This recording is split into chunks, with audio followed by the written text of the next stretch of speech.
Teachers joint action committee के banner तले जो आप हजारों साजिदा का सैलाब देख रहे हैं, प्योरली हमारे पास 2 डिमांड्स हैं। सबसे पहली जो प्रियाटाइज हमने डिमांड किया है, हम चाहते हैं कि रियासती मुलाजमीन के साथ साथ SSA हेड टीचर्स और रमसा टीचर्स के हक में फौरी तौर से 7th पे कमीशन का तलब। और जो दूसरी हमारी डिमांड है वो हम स्टेट सेक्टर के साथ SSA उसातिज़ा रमसा की सैलरी को जोड़ना चाहते हैं। और हम वाज़ह तौर ये बात मैं कहना चाहता हूँ कि ये SSA टीचर्स MHRD मिनिस्ट्री के मुलाजिम नहीं, ये स्टेट सेक्टर के मुलाजिम हैं। रियासती सरकार ने उनको अपॉइंटमेंट किया है, एक नॉर्म्स के तहत अपॉइंट किया है, 16 साल से इंक्रीमेंट ले रहे हैं, टाइम बॉन्ड लिया है, 6th पे कमीशन लिया है। अब किसी भी कीमत पर हम 7th पे कमीशन अगर हम उसको महरूम रखा गया, उसको हम किसी भी कीमत पर न हमने तस्लीम किया है न हम करेंगे। अगर सरकार ने फौरी तौर अहकाम सादिर नहीं किए तो ये एहतजाज जो आप देख रहे हैं इसमें हम शिद्दत लाएंगे।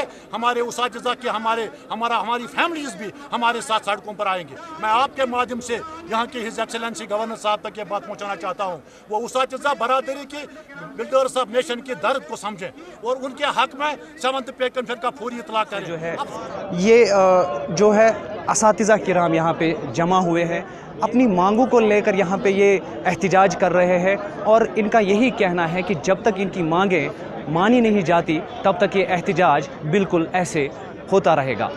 महराज अहमद, ETV न्यूज़, श्रीनगर।